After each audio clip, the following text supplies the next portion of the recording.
Дорогие мои, здравствуйте! И я хочу попросить вас внимательно посмотреть на этот автомобиль и подумать, какая же цифра есть в его названии. Если вы подумали про 4, то вы абсолютно правы. Да, это GAC GS4, и он действительно очень сильно похож на Toyota RAV4 последнего поколения, которая была официально представлена на российском рынке.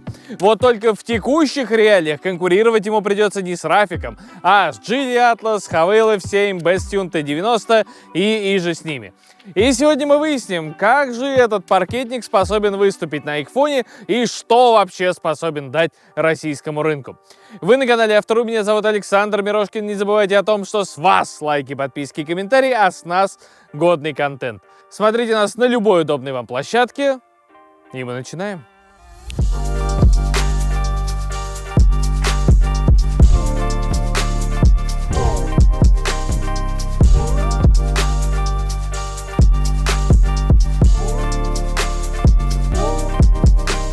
Новые машины продаются на Автору. Итак, я уже сказал, что GAC GS4 это прямой конкурент Geely Atlas. И на самом деле, если вы посмотрите на этот автомобиль, может показаться, что он немного компактнее Geely. Но на самом деле это совсем не так. Вот эта тачка даже крупнее.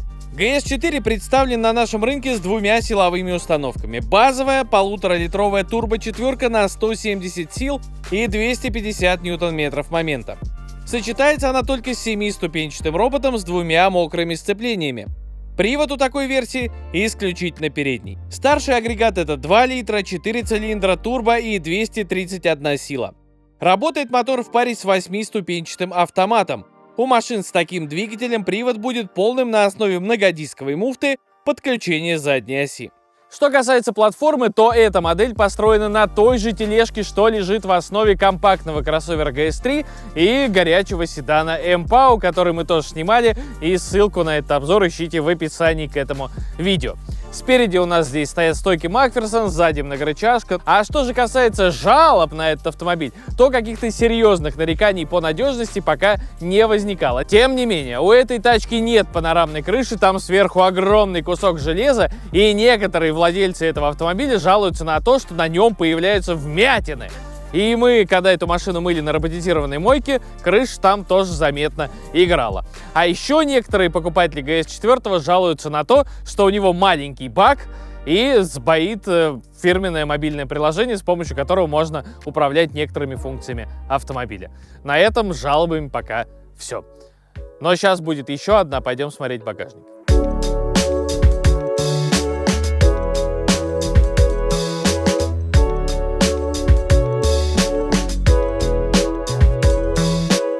Давайте сразу начнем с того, что попытаемся вспомнить, а какие китайские автомобили в этом сегменте не оснащаются электроприводом пятой двери.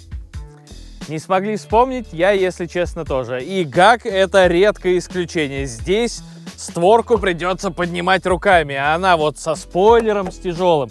И прям делать это, если честно, не очень просто. И если владельцем этого автомобиля будет какая-нибудь субтильная девушка, я думаю, что вот это будет одна из главных жалоб. Отсек по паспорту вмещает 638 литров. Если честно, мне кажется, что это вот намерили прям вот при максимальной загрузке под потолок, под стекло, потому что, ну, не выглядит он каким-то рекордно большим. Сам по себе отсек довольно простенький, отделка здесь такая спорная, вот уже вся поцарапанная, хотя автомобиль еще относительно новый. Из практичных приспособлений есть крючок для сумки, есть лампочка освещения, довольно маленькая и только с одного борта. И, как вы видите, здесь нет багажной шторки, хотя вот здесь есть под нее специальные направляющие, но как ее здесь закрепить, я ума не приложу. Зато погрузочная высота комфортная, порог небольшой, ну а в подполье у нас прячется довольно вместительный пенопластовый органайзер, и здесь же лежит у нас довольно крупная докатка.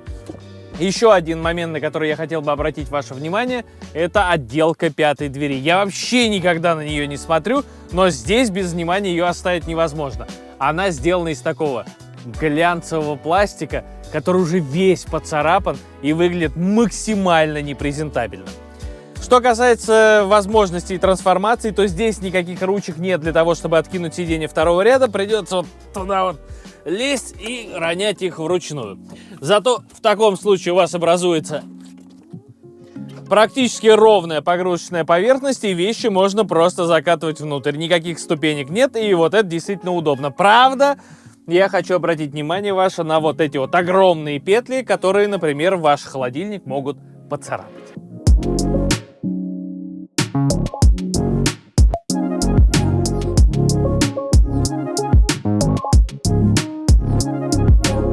Перед тем, как мы окажемся внутри, я хочу обратить ваше внимание на два очень важных момента. Во-первых, рейлинги GS4. Многие, кто купил такой автомобиль, уже повесили сюда поперечины, поставили боксы, но делать этого ни в коем случае нельзя, потому что это декоративный элемент, и никакой силовой основы там нет. Чтобы держать сверху багажник, нужно что-то посерьезнее. Это просто вот пластиковая декорация.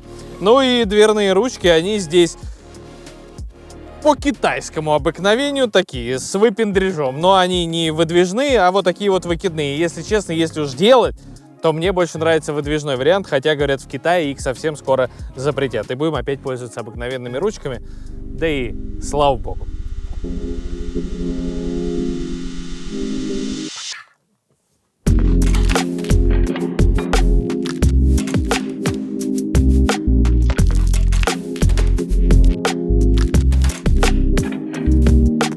Первое, на что обратили мое внимание представители пресс-парка ГАК, это дверные ручки сзади. И первое, что мне было сказано, обязательно заблокировать детские замки, если сзади я буду возить детей.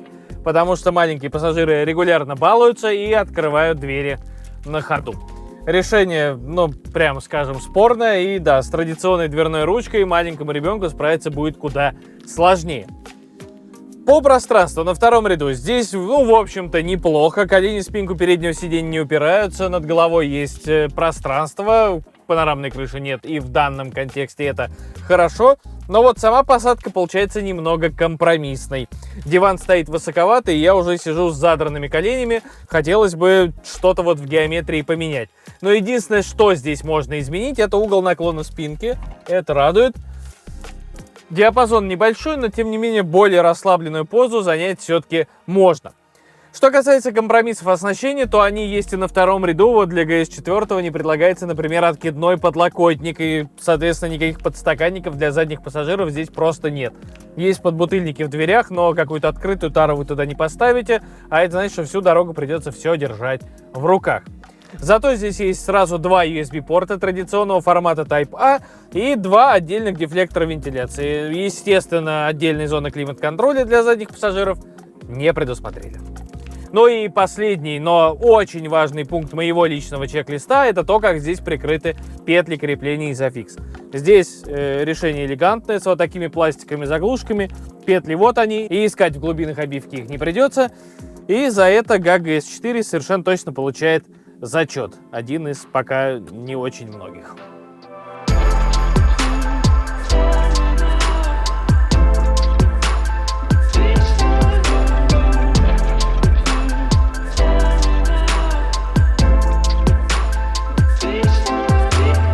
Как бы это ни было парадоксально, но и в передней части интерьера я тоже хочу начать свой рассказ с дверных ручек. Они здесь такие же, как и задние, но первое взаимодействие с ними сразу вызывает кучу вопросов к качеству сборки этого автомобиля. Потому что как только ты из нее берешься, понимаешь, что вся эта конструкция довольно хлипкая, и вся дверная карта ходит ходуном. Я не знаю, пожалели каких-то пистонов лишних или еще, но почему это все вот такое вот и, ну как это? Вот ни в каком другом китайском автомобиле я ничего похожего не встречал. Ну, может быть, только в самых бюджетных, к которым GAC GS4 совершенно точно не относится. Вообще, материалы отделки здесь такие довольно спорные. Вот прям совсем недорогая вставка из очень простенького пластика обрамляет дефлектор и экран мультимедийной системы. Здесь, в общем, какое-то как будто бы мягкое покрытие, но за ним уже, ну вот где-то там, правда, глубоко, но все равно прощупывается твердый пластик. И сам экран тоже вот. Все скрипит. Но больше всего лично меня смущает вот эта вот площадка, потому что она сделана таким вот покрытием типа soft touch, знаете, в BMW, которое со временем начинает плавиться на жаре и прилипать. То есть когда-то, возможно, я не утверждаю это на 100%, вы положите сюда телефон заряжаться, и он прилипнет. Ну и раз уж мы начали говорить про практичность, давайте сразу закроем этот вопрос, потому что здесь аж 3 подстаканника в передней части салона. Наверное, это какая-то гиперкомпенсация за то, что ни одного подстаканника нет сзади. Большая емкость есть под центральным подлокотником, она, увы, лишена охлаждения. Ну и, конечно, у нас есть цокольный этаж у центрального тоннеля. Там у нас прячутся два USB-порта Type-C и традиционного формата. Мультимедийная система. Но здесь, как и в случае с любым другим автомобилем марки GAC, есть только один вопрос к ее русификации. Вот, например, мы открываем меню AVDC, которое отвечает за настройки силового агрегата и другие изменения калибровок управляющей электроники. И здесь нас все ждет что? Правильно, здесь у нас опять теневой гонщик. Что за теневой гонщик? За что он отвечает? Вообще непонятно. Но на этом странности русификации не заканчиваются. Например, вот вкладка настройки, и у нас есть пункт аксессуары корпуса. Какого корпуса? За что они отвечают? И только там мы узнаем, что это, например, настройки работы внешней светотехники. Почему нельзя все это нормально русифицировать во всех автомобилях GAC? Я не понимаю. Если хотите, чтобы все это перевели нормально на русский язык, обязательно поставьте лайк этому видео. Посадка за рулем. На самом деле здесь все довольно неплохо. Сиденье нормальное, подушка, как всегда, коротковата, боковая поддержка ощутимая, но не навязчивая. Настроек хватает, все они с электрическим приводом, ну а баранка у нас настраивается и по вылету, и по углу наклона. Диапазон достаточный, чтобы удобно усесться и чтобы обод руля не перекрывал у вас приборную панель. Она, естественно, конечно же, тоже полностью цифровая. И очень напоминает мне старые приборные щитки Toyota. Здесь вроде есть вся нужная информация, но очень много визуального мусора. Экран сам по себе такой довольно тусклый, да и разрешение, очевидно, у него не самое высокое. Короче говоря, здесь, похоже, тоже сэкономили. Есть у меня некоторые вопросы к базовой эргономике. Как вы видите, здесь нету изобилия физических кнопок, поэтому большинство функций настраиваются через экран мультимедийной системы. Но, тем не менее, вот здесь над клавишей аварийки есть две климатические кнопки. Одна включает автоматический режим кондиционера, а другая — максимальный обдув на лобовое стекло. Расположение, ну, не супер удачная, и поначалу даже не понимаешь, за что вообще эти клавиши отвечают. Зато на руле у нас целая клавиатура, практически как в Subaru, и вот это на самом деле нравится. Есть настраиваемая кнопка, есть приятные барабанщики, настройки круиз-контроля и громкости музыки, и есть вот отдельная клавиша, с помощью которой можно менять оформление приборной панели. Это удобно, в отличие от других китайцев, где за этим надо лезть в мультимедийную систему. Но там она хотя бы русифицирована нормально, а здесь взаимодействие с ней хочется минимизировать абсолютно. Ну и на этой прекрасной ноте я уже включу драйв, и поехали выяснять, как же этот автомобиль едет.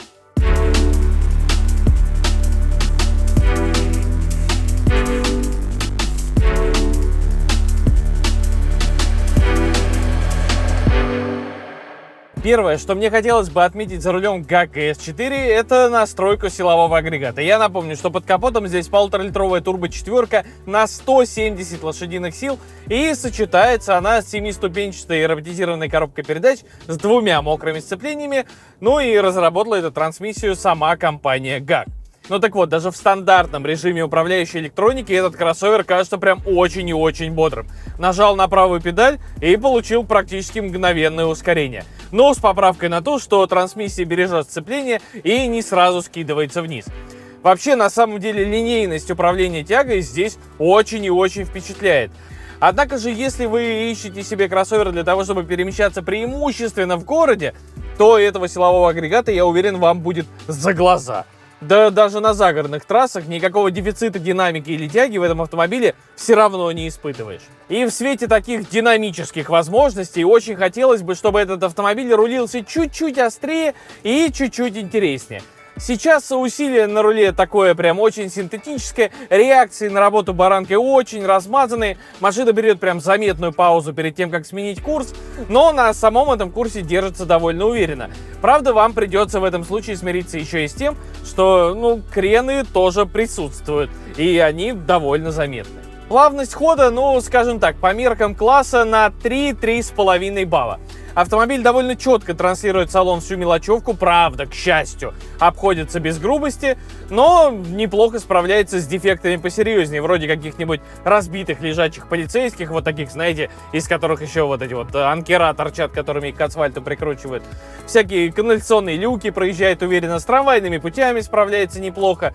Короче говоря, прибрать вот это вот стремление слишком много сообщать вам информации о всякой дорожной мелочи, и будет прям хорошо. А еще я бы, наверное, может быть, попробовал поискать компромисс и чуть-чуть подвеску подзажать, чтобы была поменьше продольная раскачка. Есть риск, что задних пассажиров в этом автомобиле на таких ухабистых дорогах может начать укачивать. Что касается шумоизоляции, то она, ну, скажем так, на достойном уровне. Колесные арки заизолированы нормально, моторный отсек тоже, аэродинамические шумы в салон лезут, но не сказать, чтобы очень сильно. Поэтому, чтобы общаться с задними пассажирами, вам не надо будет на них орать. Это хорошо. ГАК ГС-4 оставляет очень и очень противоречивые впечатления. У него вроде бы все нормально с динамикой, он вроде бы более-менее неплохо поворачивает, нормальная у него плавность хода. Короче говоря, в ездовых дисциплинах этот кроссовер, ну, прям неплох. Он такой прям вот чуть выше среднего, ну, как минимум по классу, если не сказать, что вообще по всему рынку. С другой стороны, как всегда, в ГАКах смущает очень странная русификация мультимедийной системы и цифровой приборной панели. А в случае с щитком смущает и довольно допотопная графика. Есть вопросы и к качеству сборки. Вот эти вот дверные ручки, которые ходят ходуном и скрипят. Центральный туннель тоже зафиксирован. Не сказать, чтобы намертво, и тоже он издает какие-то звуки. Да и в целом нет ощущения, что над материалами и отделками здесь провели прям кропотливую и тщательную работу, выбирая лучшее из того, что можно было бы добавить в автомобиль такого класса. Безусловно, есть вопросы и к оснащению этого автомобиля. Например, в этом классе уже давно не принято делать задний диван без откидного подлокотника. И я, если честно, уже не помню китайские автомобили, представленные в этом сегменте, у которых нет электропривода пятой двери. А она здесь, блин, чертовски тяжелая. И если, например, на этом автомобиле будет ездить какая-нибудь девушка субтильная, то, скорее всего, она будет очень сильно недовольна тем, что вот эту тяжеленную створку надо изо всех сил поднимать наверх. Ну и, конечно, невозможно оставить без внимания вопрос защиты этого автомобиля от коррозии. А я напомню, что совсем недавно мы делали большой тест среднеразмерных паркетников, которые представлены на российском рынке. И ГС-4 был единственной моделью, у которой не нашлось вообще ни одного оцинкованного кузовного элемента. Да, конечно, из компании ГАК нам написали о том, что они используют другие средства защиты от коррозии. Но давайте посмотрим правде в глаза. Когда все бренды, которые занимались производством автомобилей в России для российского рынка, использовали метод оцинковки для защиты от коррозии, говорить о том, что у нас есть другие способы защитить автомобили, ну, довольно странно. Тем более и оцинковка тоже не всегда справлялась. Ну а о том, как этот автомобиль ведет себя в экстремальных ситуациях, как он рулится и нужна ли на самом деле вот эта вот черная нулевая метка на баранке, как всегда расскажет мой друг, трехкратный чемпион России по автокроссу, мастер спорта Денис Катрич.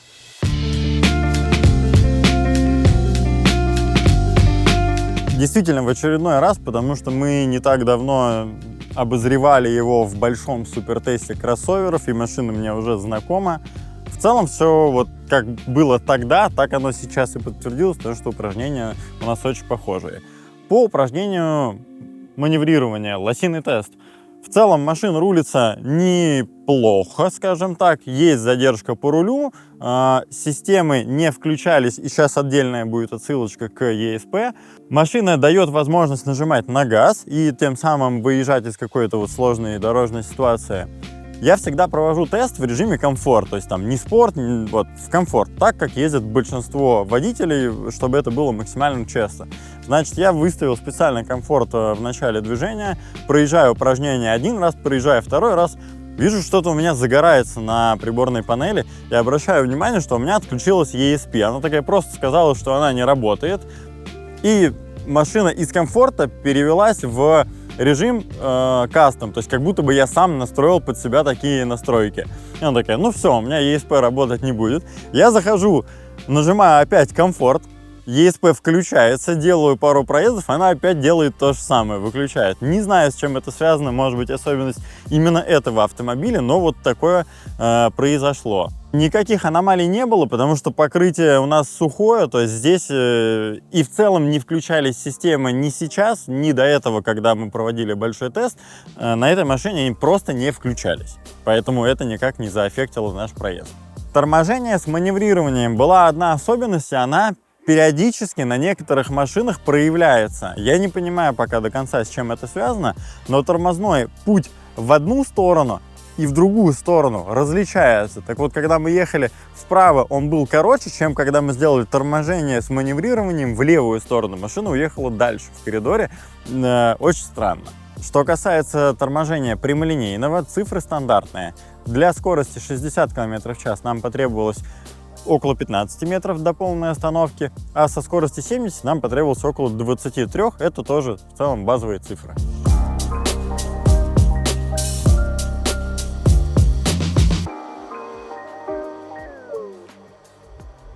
Переднеприводный GS4 стоит 2 999 000 рублей. И это будет машина без электропривода, тяжеленной пятой двери, заднего подлокотника и электроскладывания зеркал. Но с климатом, урезанным набором подогревов, цифровой приборкой и медийкой с CarPlay. Почти такой же набор оснащения, но с подогревом дивана и вентиляцией передних кресел будет у базовой полноприводной модификации. Она стоит 3 499 000 рублей. Ну а все то, чего этому гаку так не хватает, появляется в максимальной версии. За нее придется выложить 3 649 000 рублей. Короче говоря, доступной эту машину, ну, никак не назвать. И отдавая такие деньги, вам совершенно точно придется мириться с компромиссами оснащения. И у меня, например, нет стопроцентной уверенности в том, что многие из потенциальных покупателей такой машины будут готовы с ними смириться. Если честно, вообще ГАК немного напоминает мне компанию Ford, которая вроде бы делала автомобили, которые неплохо едут, неплохо выглядят, но у них всегда были какие-то странности в комплектациях и оснащении, и их тоже нельзя было назвать доступными. Но при этом Форды на российском рынке, ну, по крайней мере, когда здесь был полноценный российский офис, своего клиента в нашей стране все-таки находили. А это говорит о том, что и у ГАКа, ну, шансы какие-никакие, но все-таки имеется. Конкретно у вот этого ГАКа, если что. Ну и теперь об этом автомобиле вы знаете все, что нужно знать о нем прямо сейчас. Не забывайте о том, что с вас лайки, подписки и комментарии, а с нас годный контент. Смотрите нас на любой удобной вам площадке, берегите себя. Скоро увидимся.